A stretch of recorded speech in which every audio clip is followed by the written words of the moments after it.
शुभ कार्यक्रम में। और दोस्तों आज जो हम बात कर रहे हैं कंपैरिजन, मतलब मैं ये सेंटर में आने से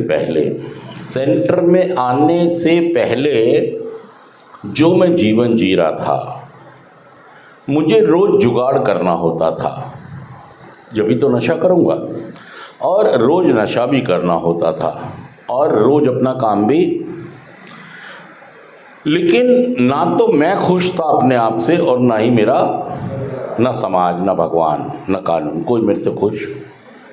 बस मैं अपना जीवन जी रहा था। और एक जीवन वो है कि मैं सेंटर में हूँ और मैं ठीक होना चाहता हूँ। मतलब सेंटर में हम हमेशा के लिए नहीं आते हैं। जैसे एक बच्चे का अगर जन्म होता है तो पहले उसको कहाँ आना पड़ता है?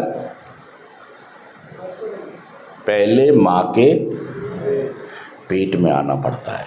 उसके बाद तो हम ये कहते हैं जब भी व्यक्ति कोई रिकवरी में आता है तो जो एक्टिव नशेबाजी में लोग होते हैं, नशेबाजी में जो लोग होते हैं, असल में बाहर रहते रहते ये बर्बादी और तबाही की तरफ जा रहे होते हैं, जब तक कि इनको पकड़कर एक सेंटर में ना लाया जाए।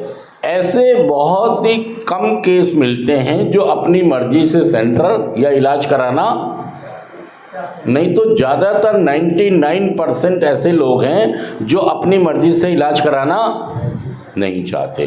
क्योंकि नशा एक इतना खतरनाक मानसिक रोग है, यह आपको बहुत भयंकर तरीके से जकड़ लेता है, अपनी चुंगल में फंसा लेता है, अपने पकड़ में फंसा लेता है, और इससे बाहर निकलना आपके लिए पॉसिबल नहीं होता। आपका पिछला अनुभव ये बताता है कि आपने नशा छोड़ने के प्रयास तो बहुत किए, कंट्रोल करने के प्रयास तो बहुत किए, लेकिन उसके बावजूद भी आप कभी नशा छोड़ नहीं पाए। नशा छोड़ना एक चीज़ है, छोड़ तो कोई भी देता, महीना 2 महीना 3 महीना 6 महीना छोड़ तो, लेकिन नशे को हमेशा के लिए ये नहीं होता आपसे।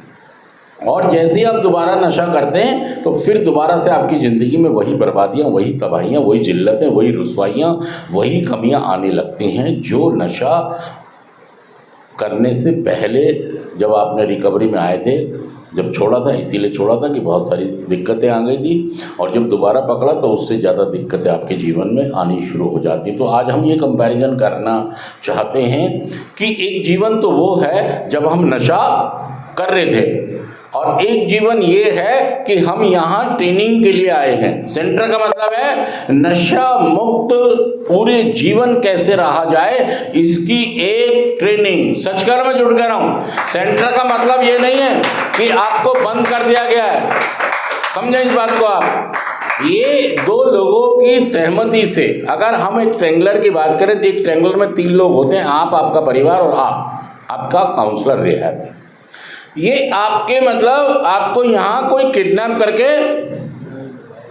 कोई आपको उठा के, असल में क्या है कि आप अपनी ज़िंदगी को ज़िंदगी नहीं समझ रहे हो कि मेरे पापा के बाद मेरे परिवार का मुखिया कौन है, कौन देखेगा, और वो ये चाहते हैं कि उनके सामने ही आप बिल्कुल ठीक हो जाएं। तो देखिए मैं ये कह रहा हूँ, अगर सेंटर में परेशानियां, मुसीबतें, दिक्कतें हैं, मैं मानता हूं कि सेंटर में दिक्कतें, मुसीबतें, परेशानियां हैं, मेरे पसंद की चीज़ें नहीं हैं, मुसीबत का घर है, लेकिन भाई साहब नशेबाजी तो सीधा सीधा नरक है। क्या आप मेरे से सहमत हैं? नशा करना तो सीधा सीधा नरक है भाई साहब। तो आज हम जो कंपैरिजन कर रहे हैं वो ये कर रहे हैं कि यार मेरे लिए ये वाली भी दिक्कतें हैं, और जब मैं नशा करता हूँ बाहर वो भी दिक्कतें हैं। तो इन दोनों ही चीज़ों को मैं कंपैरिजन करूँ, इनकी तुलना करूँ कि वो सही है या ये सही है। तो दोस्तों जब मैं तुलना करता हूँ और सही सही इवैल्यूएट करता हूँ ईमानदारी से, नेकी से, तो दोस्तों अगर नशेबाजी नरक है, अगर ये सेंटर मुसीबत और दिक्कत की घर है, तो नशेबाजी तो नरक है भाई साहब। सच कह रहा हूं, मैं झूठ कह रहा हूं भाई साहब। नशेबाजी में रहना तो अपने शरीर को डे बाय डे आप खत्म करें। थैंक यू दोस्तों, थैंक यू, शुक्रिया। कंपैरिजन सुना आपने? ओके, 5 मिनट हो गए। तो अगर नशे